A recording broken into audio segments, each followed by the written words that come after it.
I got to be interested in whatever. I mean, there was a time when I was like obsessed with Linkin Park. Wow. And nobody... That is freedom. And, you know, yes. That's the devil's music where I'm from. Anything that involved an electric guitar in my mother's house was the devil. I remember in church, you know, we'd go to Sunday school. Yeah. And then like, so I'll go to different churches. So it's like, you know, the African church was just very simple. It's church and hymns and choirs and everything. And then we would go to like, you know, the white part of it, like that was the church, and it was more like organized. And even when they would tell stories about like the devil, like remember the story when Jesus is fasting, Yeah. he's just Oh, like yeah, sitting, and he's tempted. and then he gets tempted, and then they'd be like, and then Satan appeared. And like literally, like when you say Linkin Park, I'm like, wow, you really did have a free life. Lupita was free. You really were free. I was Lupita. free. Linkin Park. I was free. Wow.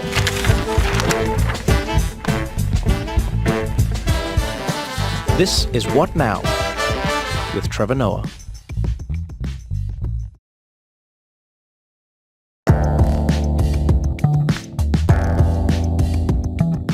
Hello. I'm well. How are Christiana. you? Lupita, nice to meet Nice you. to meet you.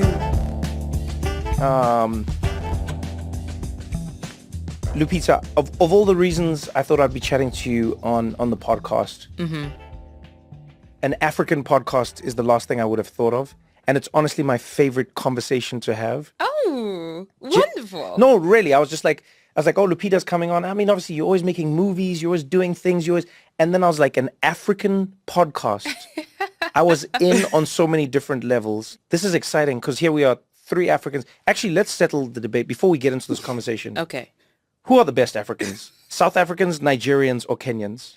I mean, what kind of question is that? We're all subjective. We're all going to be, root for our told own you. kind. Somebody did I has say? to win. No, but what did I tell you? Kenyans are nuanced. I know. Like Yes. already you're like, this. we're subjective. And if you ask a Nigerian, that's... Nigerian. The best and worst Africans, if it means anything. The hubris of it all. The best. Yeah, Kenyans are always like, what do you think it is? Like, because I find like South Africans, and like we know South Africans we're almost like the Americans of Africa. Yeah. Like South Africans have always been like, we're the best and we got everything first, and then also we are in like, we just ignore everything happening to our country. Right. Yeah. So even when Kenya gets like advancements, or even when Nigeria, like when Rwanda started having dope internet, and South Africans are like, yeah, but it's still Rwanda. See what I mean? Yeah. But I feel like Kenyans are like quietly, like the cities develop and things grow, but I've never heard a Kenyan being like, yeah, you have to come to Kenya. Never. Like, what do you think that is? Okay, I don't understand No, that. but I mean in like a because- braggy way. Oh, yeah, we don't have a lot of braggadocio.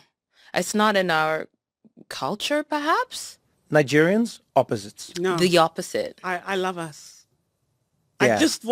What's there not to love? Apart from like the corruption and bribery and all, that Yeah. kind of arrogance. Yeah. But if I go somewhere and there's no Nigerians, I'm like, I have to go. There's no money to be made. Like it's always, I'm like, I visit schools. I'm like, do you guys have any Nigerian kids? No Nigerian kids? No, this place is not good Wow. enough. Like, but that is just so baked into me. But I'm like a Nigerian from the diaspora. Right. So maybe I'm kind of overcompensating. The thing, one of the episodes of your podcast, you actually have a mother Yes. who makes a Nigerian soup that I don't want to spoil it, but she takes it to New York from London, Yes, yes. which you probably shouldn't do given the ingredients in a Right. typical Nigerian soup. Yeah. But it's just like, it has that level of specificity about like the soup people eat, the stories we tell each other. Yes. Like, how did you find these people? Well, I've always loved storytelling, and just cinema through the ears has always been a thing for me. And growing up, radio was a big thing. Okay. And so coming here and learning of shows like This American Life made a big impact on me and my understanding of America from that more nuanced place. And so I wanted to make a show like that.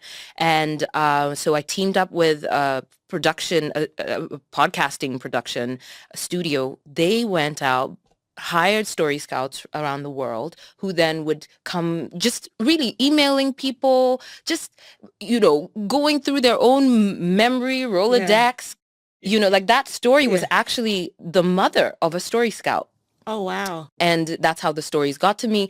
They would then, send me like blurbs of all the stories that they had whittled down to. And then I would pick the ones that I felt were representative of a mind your own story. So yeah, that's it. I'm loving the idea of this starting off in a very formal way in a production studio somewhere in the US. And then by the time it gets to Africa, I mean, fundamentally, what you're looking for is like gossip. That's all you're doing. No, if you think about it honestly, all you're doing is you're just like, have you heard anything? Do you have any good stories for me? Do you know anybody who has a story? That's all you're really doing at some point. It's true. Yeah. But what I love about the podcast is that you start with your stories. And it adds such a, such a personal flavor to it. It really takes you on a journey. I know it's the first episode, but the losing your accent. Just the idea of you travel to another country, and then on the one hand, you have the balance of you want to make yourself, something in this country, and you want the country to, identify with you. You want to be embraced. Yeah. But then on the other hand, you don't want to lose your people, your culture, your vibe, your language. Like, why was it important for you to make that the first episode specifically? Well, I think because it is the way in which I started my career, and it felt like a natural, organic jumping off point to talk about identity and the crises of it when you are a transient person.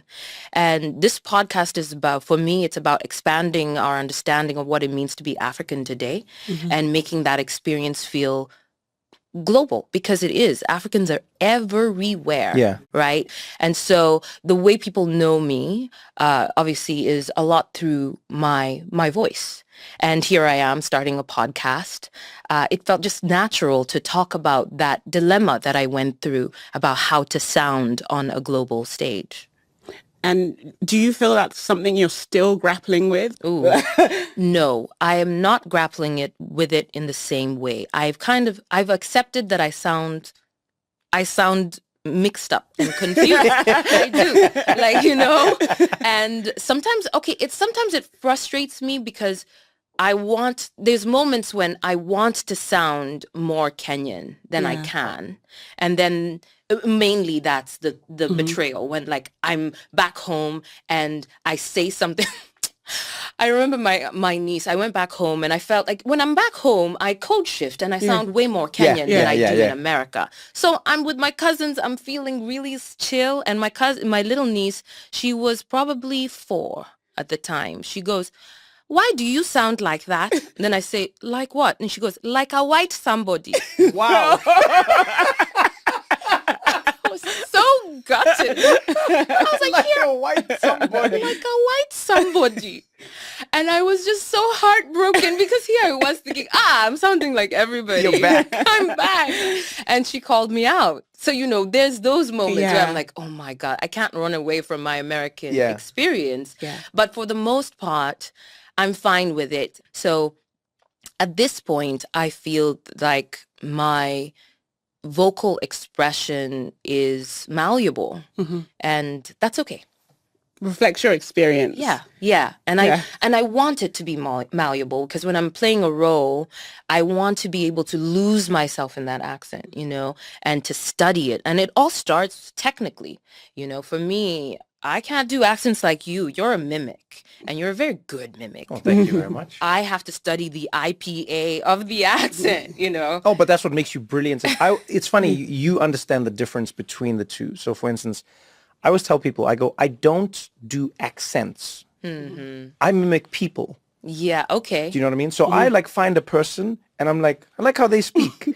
And that's the person who sticks in my head. You know what I mean? So someone will be like, do a London accent. I'm like, for me, I don't think there is a London accent, because when I'm in London, there are so many accents. So I just go, this is my friend in London. This is how they speak. And that's what I do. Does that make sense? And then sometimes people will complain to me. They'll be like, Trevor, I heard your Trinidadian accent, and that's not how Trinidad. I'm like, yes, I'm not doing a Trinidadian accent. No. I'm doing my friend. Yes. This is how my friend speaks, and he's from Trinidad. So you should go complain to him.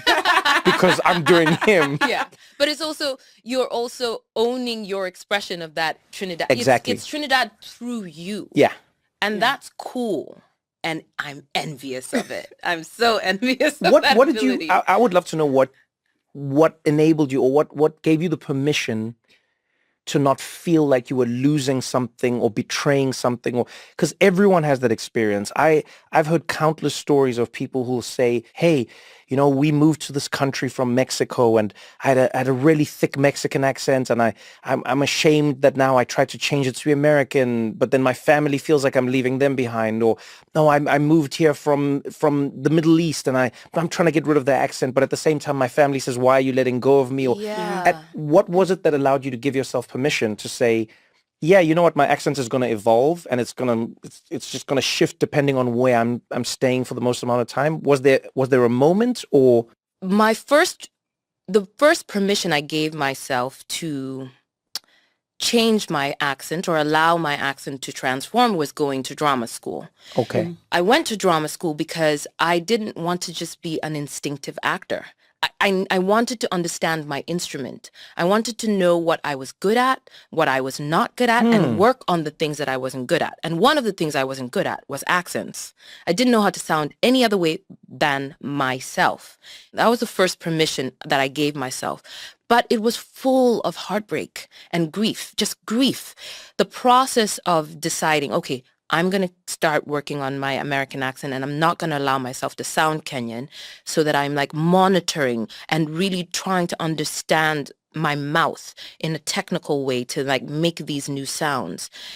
Making those new sounds in a context that wasn't the classroom felt like betrayal. You know, I didn't feel like myself. And I cried many nights to sleep. Many nights. Really? Oh, yes, I did. Wow. It was so frustrating. Because you were living in an American accent. I was living in an American accent. And so I told my family, and I would call home and I would speak in an American accent. So you were like method, basically. I was method with the accent. Okay. And there were moments where I wanted to give up, but I had this goal. I wanted to be able to succeed in an American market as an actor. Now, I did all that work just for someone to tell me, now go and sound like yourself. What? That was another betrayal. I was like, what do you mean? I've done all this so that I can come out here and people can be like, you don't have an accent. And then now someone is telling me, oh, actually, we need you just as you were.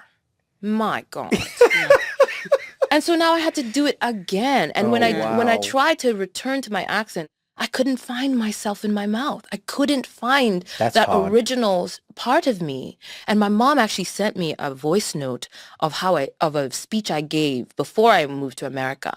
And it brought me to tears because I've never been able to sound like that. And I never will. So it wasn't a moment. It was many things. And it is also people I love reminding me that I was enough. You know, and my mother saying to me, the way you sound is a product of your life experience. And that was like, aha, you know, the way I sound is representative of my growth. And that growth involves America, you know, it involves Mexico. There's certain words I say, and I say them with a Mexican, with a Spanish accent. And it's just like, that's the way I say those words. People must be so thrown by that, by the way. I remember in Black Panther, when you're speaking Spanish, and I remember watching this in the cinema, and the scene isn't like, it's not like you're saying like one line. It's not like you're like, yo entiendo también. No, you like speak and you speak. And I will never forget this moment. We're sitting in the cinema, and I heard people gasp, and then I heard a few people like whisper like, wow, she speaks Spanish, right? And tell me a little bit about that part. Like, for those who don't know, like, what is Lupita's connection with Mexico and with Spanish? I was born in Mexico. My father was in self-exile there for a number of years, and I was born in the last year that he was there. He was teaching political science at the university.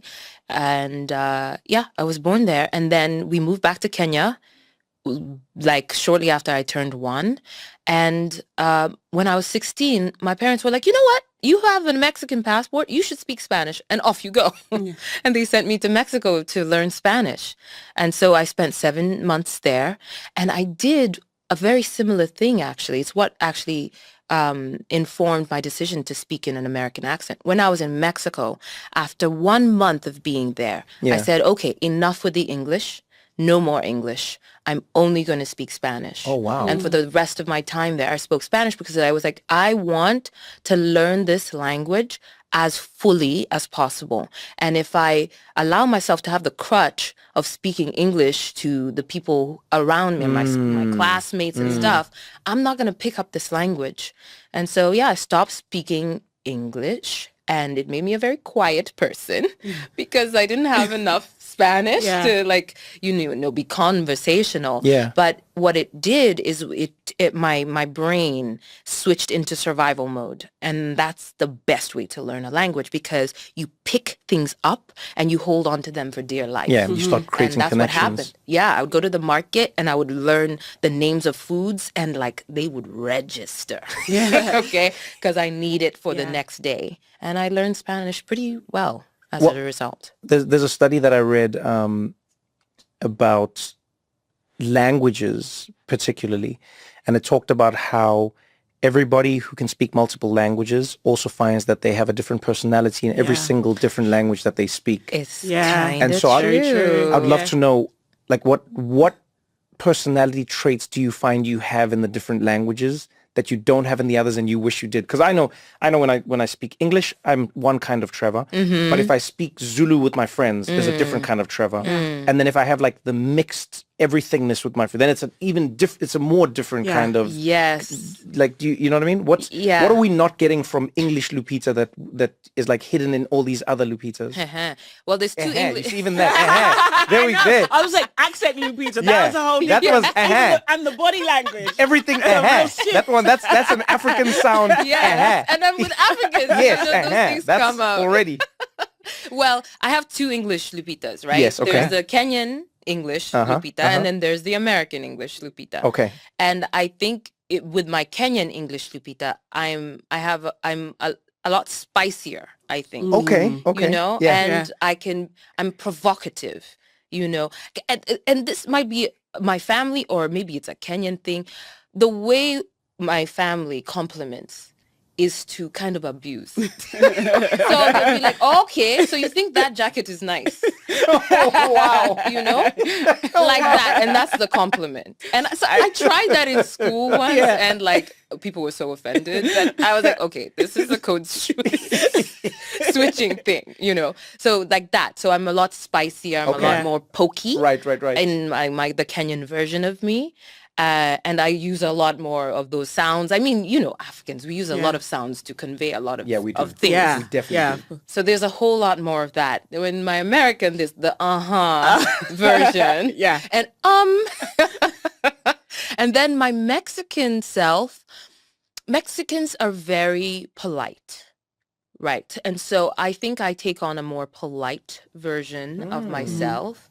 You know, like there's even just tú and usted. Do you know? Like the whole tú and usted thing. And I find I'm a lot more, I'm whinier in when I'm in my Mexican mode, because Mexicans have this lilt. It's a very, oye, and like, you know, they pull and there's like, and so I take on that personality a little more.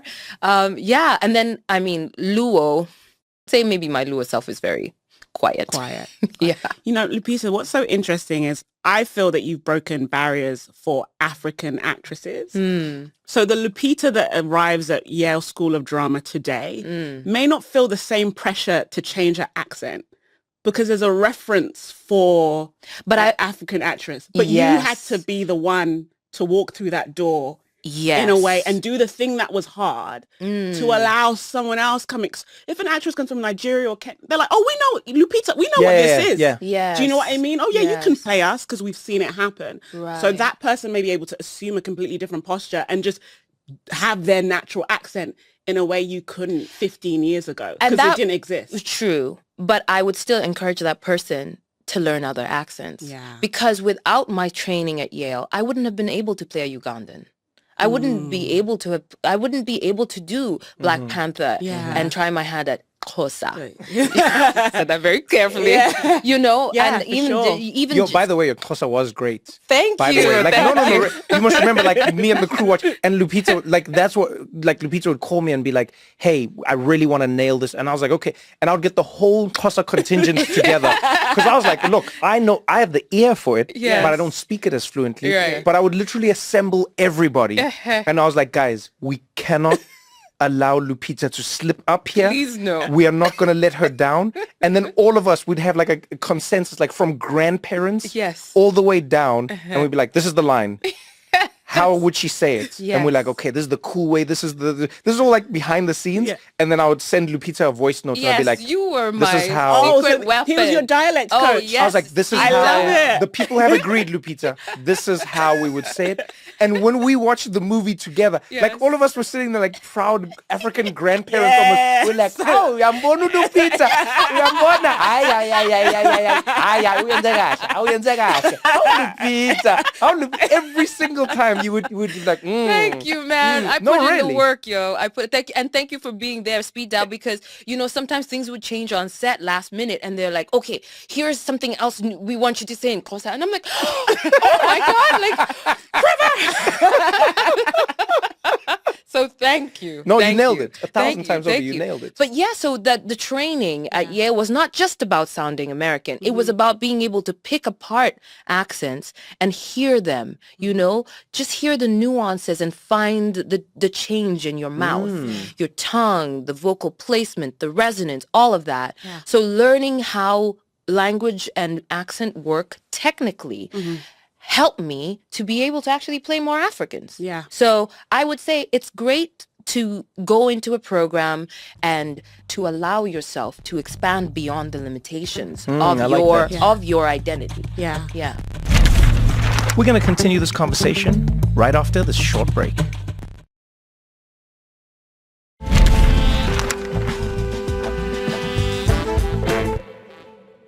Talking about expanding beyond limitations, I often think with African stories told by Africans, whether from Africa or in the diaspora, we always want to lean towards the more positive side because everything is so negative in the Western Yes. media. But what I like about the podcast, there are a lot of like heartbreaking stories in there. I thought Evelyn's story about Yeah. being shipped from Canada to Ghana against her will. Yeah. That is an experience. I know so many kids that were shipped back and their Yeah. parents tricked them. And it's kind of a thing that's not spoken about publicly, but you really managed to humanize. It's one of the sadder elements of the African experience that needs to be told, but it's really done in a dignified way. Oh, thank you. Yeah. And it's by giving the mic to the people who have experienced it and allowing them to tell their story. That had been actually my initial idea. In the beginning, I wasn't going to share any of my own stories. And then nobody wanted to buy the podcast. And actually, Norma Lajim was like, yeah, man, we want to hear from you. You're Yeah. the gateway Yeah. to the other stories. And so I had to be more open than I intended to be, Yeah. more vulnerable than I intended to be. But Was that hard for you, by the way? It was because I have been very deliberate. The way I present myself to a public is very curated, right? And I do it sparingly, and I like to be buttoned up. And this podcast was about being messier and and just showing more of like myself when I'm at home and my Yeah. socks Yeah. are off, Yeah. and my bra is off, and that's difficult. Lupita, you are a very private African woman. Yeah. She is. but I was You actually- I was like actually we don't thinking about share this. our Yeah. business in that No. way. Yeah. We're very private. Yeah, we're and private. superstitious. Yes. There's a connection there. Yeah. Yes, yes. I was actually thinking about that, and when I was listening to you speak, and I was thinking, I was like, it is very much an African thing. You don't air your business. You don't air your family's business. Yeah. You don't even air like your people's business Yeah, for sure. in a way, you know? Like I remember one day, I never thought of it like consciously, but one day I was back in South Africa. This is when I was still hosting The Daily Show. And someone came up to me in the street and they were like, Trevor, can I just tell you, man, we're very proud of you. You're doing a great job. But most importantly, I'm so glad that you are not telling Americans what is happening here. Because Trevor, that is our business. Don't go there and paint our country for other people. Yes. But when you are here, I was happy you are still doing it. When you are here, you were talking about our president, you were telling us what's wrong, but you mustn't do it in America. And I was like, wow, it really is an African thing that we have, like where I find like Americans are very much like, let me tell you everything it's tell-all. They just met you and they'll tell you all their It's business. a very tell-all thing, and even in the industry, how like I'd love to know how you found the balance and how you, in the same way you found the balance in like navigating like your accent and where you're from, how do you find the balance in like sharing in a world where people want more from you, but then also like maintaining like your privacy? Because people do look to you, and I've seen people go like, oh, Lupita, thank you for sharing these stories. Thank you for sharing stories of heartbreak, or thank you for talking to us about like your journey in acting, or like how have you found that balance and still keeping what you want to be precious and then knowing what you want to share with others? So I try, and I am private, but I also want to be real, you know, and I think it's a negotiation between that constantly. And when I think, but I also work from a very vulnerable place. To be an actor is to be vulnerable, at least for me. And while I'm taking on all these different characters, I'm always putting myself on the line, right? Because I'm always exposing myself to things I don't know.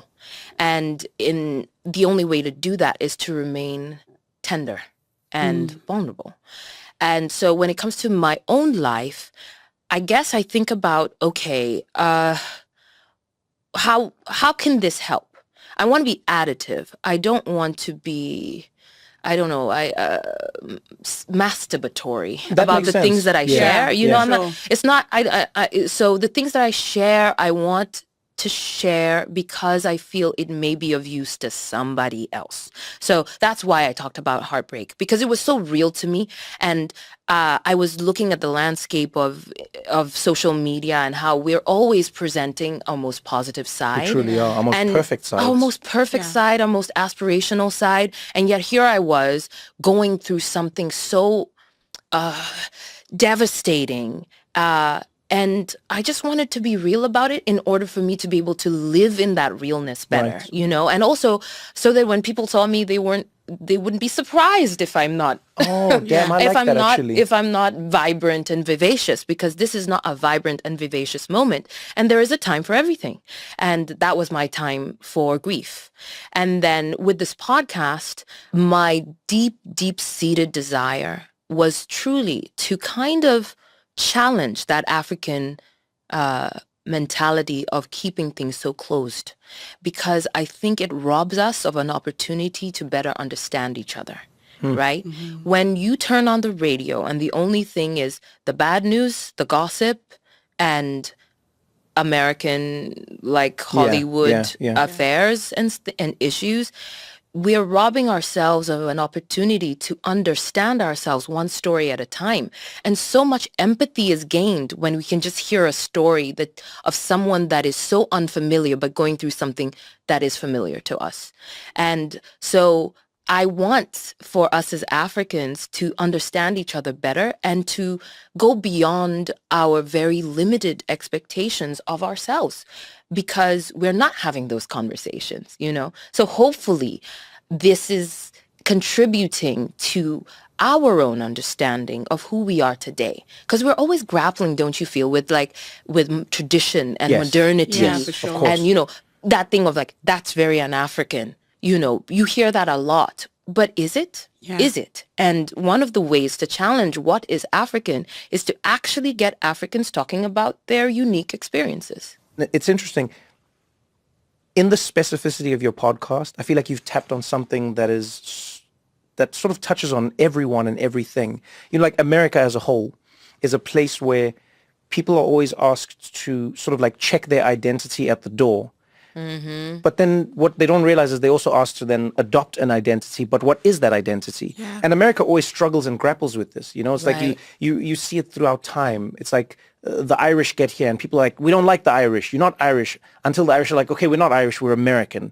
And it's like, but what is American and who defined what American is? Yeah. Nobody actually sits and says, wait. But what is American? Yeah. You know, and even in the UK, you're seeing this. Okay, but what is British? What is English? Mm-hmm. You know, and when you go now back to Africa, you even find people saying things. I remember saying to my friends one day, I said, do you ever think about how when we sit around, and I've seen this mirrored in America, we'll sit around with each other and we'll say, that's not black. Do it the black way, or do it the... Then I go like, but have you noticed how many times we will say that, and what we mean is it's not sophisticated, it's not considered, it's not, or you know what I mean? It's so we'll go like, self-judgmental. if it is sophisticated, if it is considered, if it has a level of panache, then we're like, that's not black. Yeah. And it's like, but who taught us this? Yeah. Who taught us that black very is not reductive. suave? Yeah, Who taught us that black is not, you know what I mean? Why does black have to be only the negative things, Right. as opposed to like an evolution of black in addition to something that is, do you know what I mean? Yes, I know exactly what you mean. And it's a reductive identity. Yeah, completely. And one that is created by an exclusivity from another group, right? And that in itself we have to challenge, because who gave us that identity? Who gave us those limited self-beliefs, you know? And we get to reclaim ourselves on a daily basis. I like you using the word reclaim. I say this as a mother. One of my favorite stories in the podcast is the breastfeeding story. I get involved in her cousin Fiona. We'll not spoil it, but it goes somewhere you don't think it's going to go. It's a disaster, but it's a great, like, it's, yeah. But it's just like, I can't, whenever you think of breastfeeding, I saw African women around me breastfeeding. That's why I made the choice to do it. But when it came to me having my first son, the images I saw of women breastfeeding didn't look like me, because breastfeeding has become something that is associated with being a white, affluent, privileged woman who has the time to be at home with her child, right? Wow, yeah. But the images I saw were of my mother and my aunts. And it's funny, but like African women breastfeeding is not something that you see on television. It's not something that I've seen depicted, but it's something that's spoken about extensively in this episode of the podcast. Yeah. And it's that reclamation of things that we also do. Yeah. We also do these very special yet ordinary things, but we're not necessarily associated with it in the way we tell stories in the world right now. How interesting. But I'm coming to that as somebody who like has breastfed for a long time, longer than I would have liked to. It was always 6 months and it ends up being like a year and plus. And I was like, oh, wow, this is amazing. That story, I wanted to share it because of how outrageous it is. Yeah. And again, it breaks that thing of we don't share these things. Yeah. You know? Yeah. Because it's actually, I don't know how true it is that we don't share these things. And my cousins were so ready to share that story. I was so impressed with how ready they were to share the story. But it's lovely to see how it's opening up other conversations like that. I hadn't even thought about that aspect of the fact that there's been an erasure of imagery of African. Oh, yeah. You say that like, this is stuff we're not willing to share. And I do think we share, but we share in private. Exactly. So it's refreshing to hear it publicly. Right. Because we are growing more public, right? We're growing more global. Yeah. And so if we don't share these stories, then we're not present on a global platform. That's true. And that's so important. And in the world of podcasting, I was so hungry to hear stories like this. That's why I wanted to make this podcast. And when people said no, I was just stubborn about it, because I was like, I know I'm not the only one who wants to hear these stories. I know that there are Africans out there that would appreciate this. It's exactly that, the global conversation that I wanted to contribute to for Africans to gather and see themselves with delight.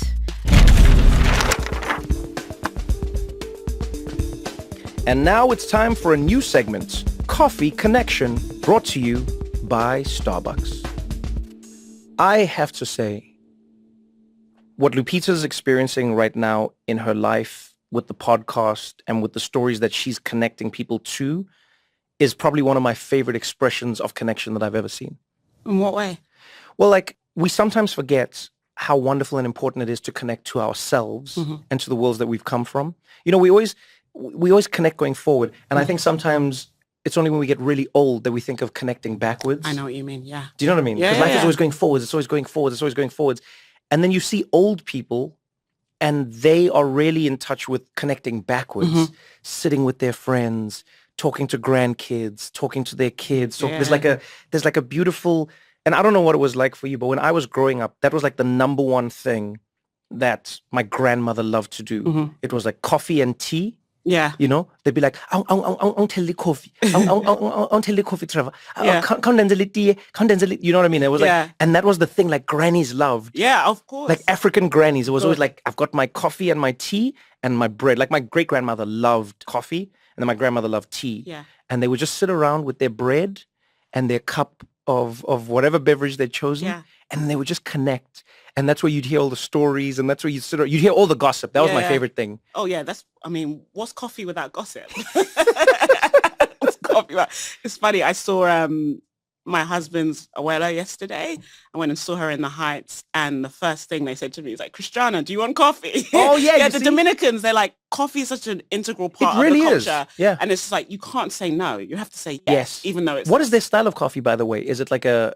Because I know every region will have like a different vibe I'm of gonna coffee. mess it up. They make it in like this metal thing. I don't know the name of it, and they put it over the stove. Oh yeah, okay, I've seen those. Yeah, they put it over the stove, and it's strong. It's like an espresso, and they're like, it's as much sugar as you want, but it's made with like so much love. Yes. So I couldn't say no, and then we like caught up over coffee. That's what I love. I don't know. Till this day, when I smell coffee brewing or tea, my brain goes, there's a story coming up. Yeah.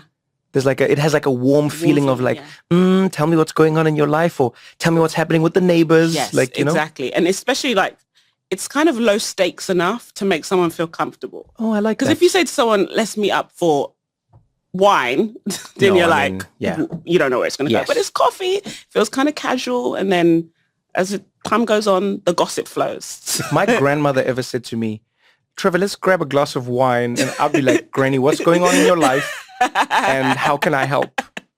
That would have been a red flag for me. Well, coffee is the what do you call it? It's a green flag. Yeah, it really is. Definitely is a green flag. All right, well, that's our coffee break. It's time to get back into our conversation with Lupita. It's a great day for coffee.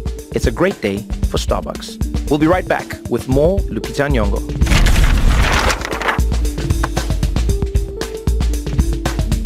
You know, listening to you talk about the journey of making your podcast, it highlights for me like the journey of like navigating what I call the data lie.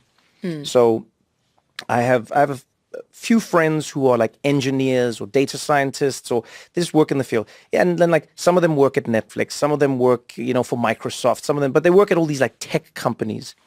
And the biggest argument I will have with them is about data.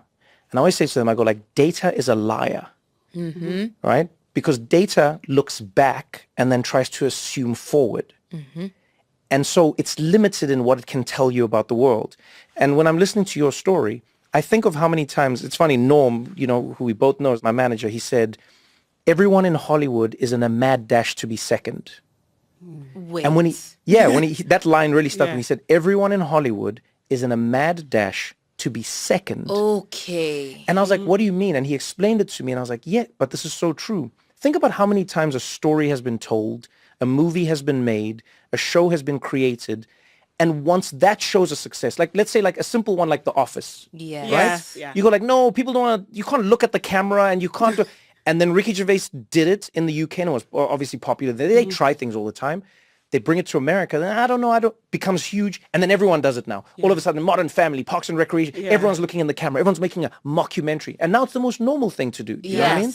Yes. And then you look at the next story, you go like, oh, let's make us, I don't know if this, is there a market for... Is it going to resonate? I'm hearing the same thing here in a way. It's like, you go, let's make these stories for Africans, or like by Africans rather, not even for them first. Yes. And I can see people going, oh, but Lupita, we just don't find Africans are big fans of podcasts. And I've even heard people say that, by the way. Right. And then I go like, yeah, because no offense to anyone on the podcast, but like, who are they relating to? Exactly. Do you know what I mean? Yeah. Like, why is an African person going to just listen to some random podcast in Ohio? Right. And then become like, I'm a big fan of podcasts, huh? I was listening to one about the malls that are stretching through America. Man, what a... Like, why? And I like that you... Where do you think you got that from? This sort of obstinate idea of like, I'm going to push. I'm going to... Think about everything you've done and how brazen and revolutionary it is. Do you know what I mean? You are a dark-skinned black woman from Kenya coming to America to act in Hollywood movies, and not as extra number 7, but as lead character. Yeah, number 1 on the call sheet. Yeah, like when I was watching Quiet Place, and I'm just like, I was watching. I mean, I don't know if you still feel it, and I hope maybe you don't because you're in it. But I was watching this, and I was like, people, can we just pause for a moment? Yeah. Lupita, this is her movie, and I think people take for granted, and no one in the cinema is going like, huh, that's interesting. When does the White Star come in? No, people just, oh, it's her from like where did you get that from? Like this idea, like I'm gonna push for the podcast. They say no, you go no, I'm gonna do it. They go, hey, your accent is thick. You go, no, I'm gonna do it. They go, you're from Africa. You go, I'm gonna do it. Where do you get that from? I believe it's my parents. My parents didn't raise me to be limited by my gender, my ethnicity, my nationality. They just didn't. And I think that is where, because I'm so grateful that I had parents that supported me from day one. And my parents are not your conventional African parent. They never ever told me who I needed to be, except my mom made me take French. But other than that, like it was all about what are you interested in, and do that to the best of your ability. And because I was born in Mexico and I had this Mexican name, I always had the feeling that I belonged somewhere else other than Kenya. So I grew up always curious about this place that I was born. And I had books in Spanish that I didn't understand, and I would just pour through them with a longing to one day understand. And I think those things, like those feeding me with these elements of global curiosity, really, really, I think, gave me that foundation of I belong in the world. And at the time I wouldn't have said that. I don't think that I've moved through the world with like a, chest out, the world's my oyster. Certainly not. But a curiosity and a disbelief that I am unwelcome. Oh, I love that. Disbelief that I am unwelcome. Yeah. Like my default is not to feel unwelcome. My default is to seek welcome. Wow. And so I don't look for rejection. I experience it, but I think I have more hope and faith than doubt as a default. So like I remember when I auditioned for drama school, I came all the way from Kenya, right? My dad bought me that ticket to come to America to audition. I had 3 auditions. And it was NYU, it was Yale, and it was UCSD. And these auditions were all taking place on the East Coast. And I would go there and people were nervous and people were like checking each other out. And I was just like, I have come too far. I've just come too far to be worried about you, and you. Like, I just can't. I'm going to go in there. I know what I know. I don't know what I don't know. I'm going to give it my best. And then they're either going to say, yes, you come, or no, you go home. But like, I don't have time. I just didn't have time for self-doubt in that moment, And so I think that may have translated in the room, and then I got to school and people were like fretting about, why do we have to do this and that? And I was like, I don't have time to fret. I need to pick whatever I can from this program and make the most of it. Because again, I have just come from too far. Yeah. I just cannot. I was so grateful also to have the opportunity to just focus on my art. I did not come from a society that was supportive of my interests. No. My parents were, and they always were safeguarding my interests. But my extended family, they were like, when are you going to get serious? You need to do something of mana, which means of substance, this acting. Why don't you act like a doctor? This acting, Amundi, you have to get serious, And I got that a lot. So I was often the child. I was often the friend that my friend's parents wouldn't let me come to their house because I was a bad influence because I had my hair was blue. Oh, you know, wow. I was You weird. were that kid. Yeah, I was weird. I was always like unconventional, right? And so being that oddity, like by the time I got to this, I was just like, no, I gotta get on with it. I can't allow for someone else's doubt to stop me. I can't allow for my own doubt to stop me. You know, I had to externalize the rejection. Yeah. And not allow for myself to inflict myself with the rejection. Lupita, I'm really curious. Do you think something about being raised in Kenya kind of insulated you from a lot of the messages that I think young Black girls, particularly dark Black girls, experience in the West about 1000%. colorism, complexion, hair? And because it seems like you just gave yourself the latitude to take up space. Yes, but you know, I did experience colorism as well growing up.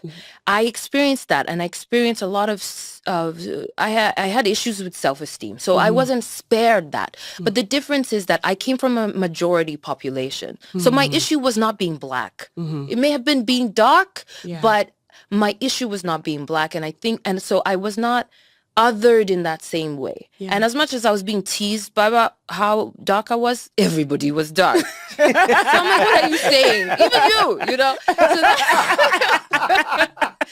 So the self-worth thing, there was always like counters to it, right? And so I didn't have a society that was limiting me in the same way, you know? And I didn't have a political system that I was fighting against in that same way. And I had other markers of identity. I was a woman, I was a Luo, I was upper middle class. There were other things that I was anchoring and contending with than just this question of like my external self being the only marker of my value. And I have a lot of empathy for the experience one must have of being raised in America, where that value system is so much, it's just such it's a lot more drastic because of the racial history paradigms and the history. And I definitely feel grateful that my identity was built internally.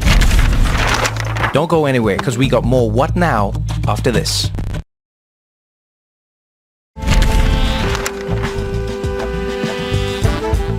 Wow. But yeah, but the idea that like my Black card would be snatched from me, no, that's not a thing. That didn't exist because I didn't have. That's not a thing. I didn't have that language. I didn't have that racial language. It was just, she's weird.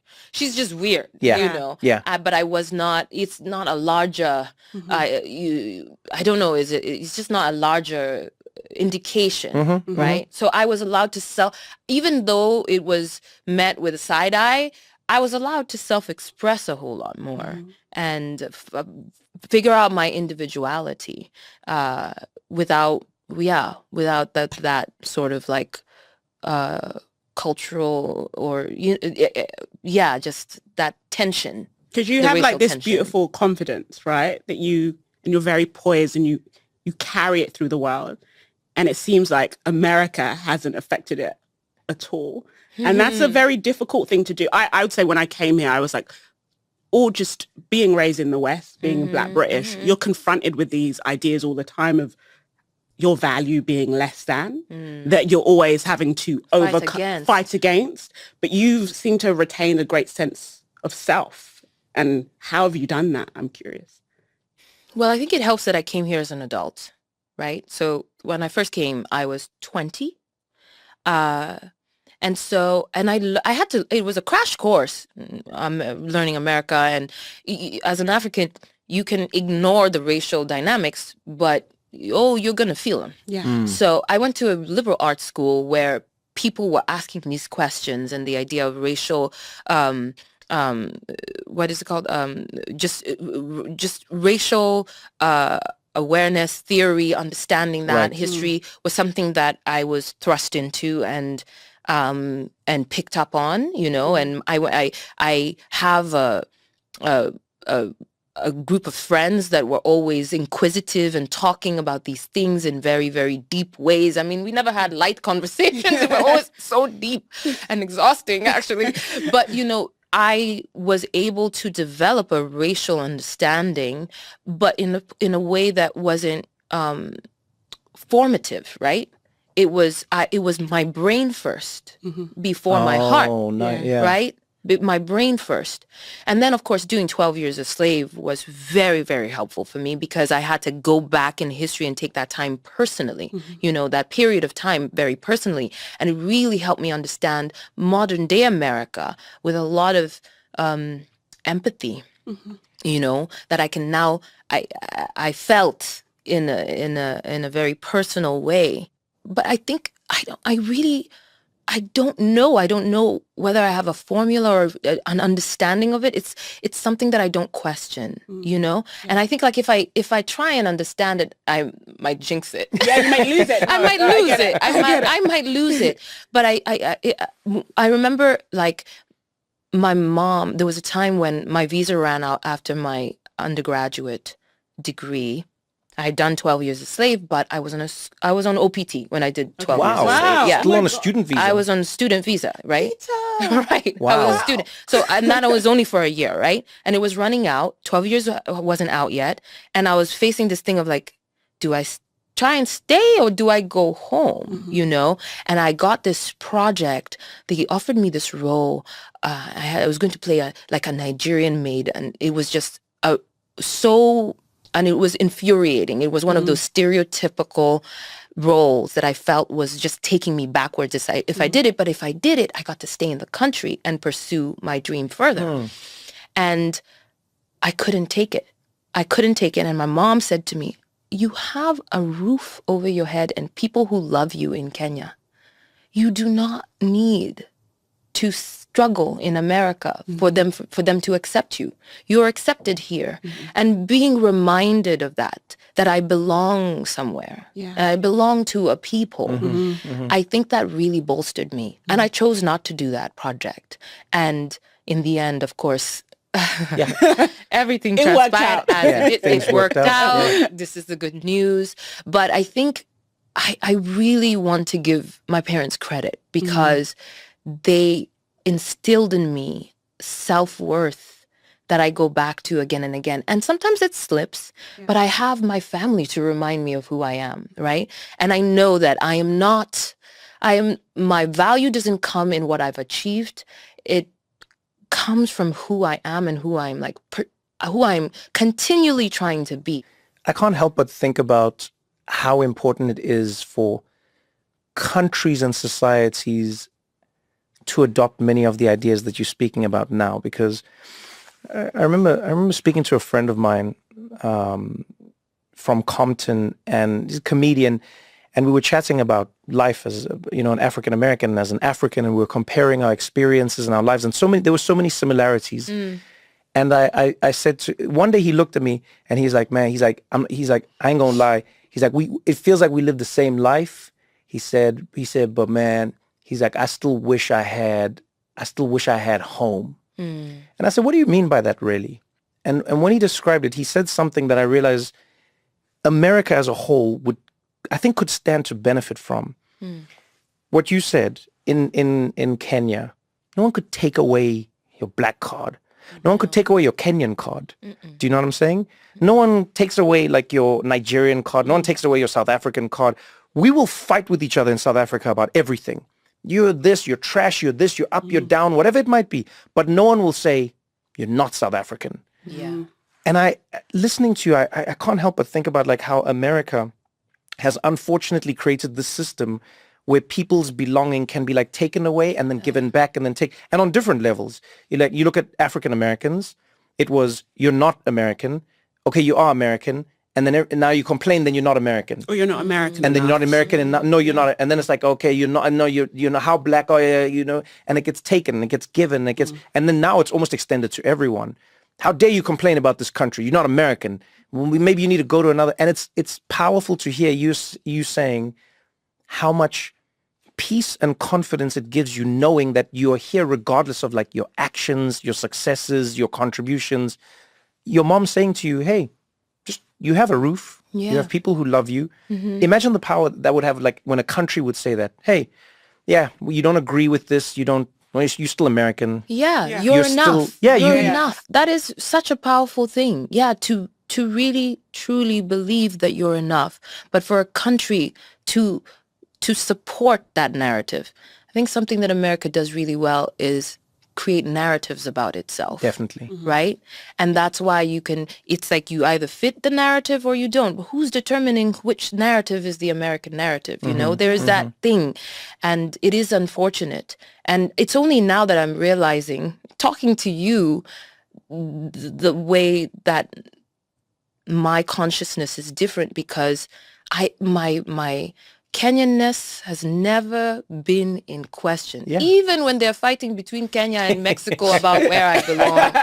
Like, for me, there's no question, right? Yeah. And also, I'm not limited to that paradigm. Yes. You know? Yes. Like, I'm not trying to be Kenyan. I just am. Yes, that's right? the thing. I don't have to prove that I'm Kenyan. Exactly. Even if people would want me to, I don't have to prove it. And like, I also realized my father has been fighting for the country. I mean, we gave up, we basically, growing up, he was like more there for the country oftentimes than with us, right?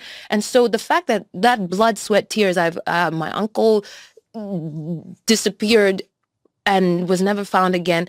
My family has fought for that country in such a way that, like, it belongs to me. And I remember when I was here and I was working on my green card and working towards citizenship, I was debating whether I was going to apply for citizenship. And I asked my dad, like, Daddy, what does it mean if I apply to be a citizen of America? Like, how does that make you feel? He was like, Amundi, that country is yours as much as this one. The world is yours. This idea of borders is something we made up. Yeah. You know? So we get to belong, you know? And it's unfortunate that there's political systems that want to convince you that you don't belong. But you're of the earth, you know? And it's yours to claim. Yeah. I love that idea. Yeah. And whenever I meet people who don't fully understand it, I've come to realize that they do it in their own lives without knowing, you know? So people be like, well, you got to choose. I don't like it when people say they're you know, something American. I don't like it when people say there's something. Then I go like, but you do that as well. I'm like, where do you live? And without even flinching, you'll tell me, well, I mean, I'm between, you know, I'm between New York and Connecticut. I'm between Florida and New York. I'm like, people do it all the time. There's a honesty in duality that exists, you know? Yeah. You can be like both a mother and a woman, and the Right. two, while they overlap, aren't necessarily the same thing all the time. Yeah. You know what I'm saying? You can be young and this, you can be, you know what I mean? It's like Ambiguity. it really is. And Yeah. it's the nuance and ambiguity that I think is really beautiful. But I would love to know, like, where you see these stories or these ideas going. You know, your whole journey has been such a wonderful evolution. You know, it's, as you say, it's like 12 years a slave. You would be forgiven if you took the path that was presented to you after 12 years a slave, which is like, okay, you do this very well, and so we would like you to do it forever. And I must also say, this question is not about Hollywood per se. It's just that you happen to work in a film industry. But I think a lot of people deal with this. You did something well, and so the world said to you, hey, do more of it. And then you went and did something completely different. And they said, oh, wow. Oh, yeah. Okay, do more of that. And then you said, no, I'm going to do something completely different. And they go, okay, do more of that and do more of that. But here you are, I mean, with a podcast that is telling stories about Africans that everyone can enjoy, by the way. Like people, I hope people listen to understand. Yeah. They're really funny and interesting. And the best way I can explain it to you is, don't go like, oh, but will I get it? It's an African. So I go like, no, think of it this way. All food basically has the same ingredients.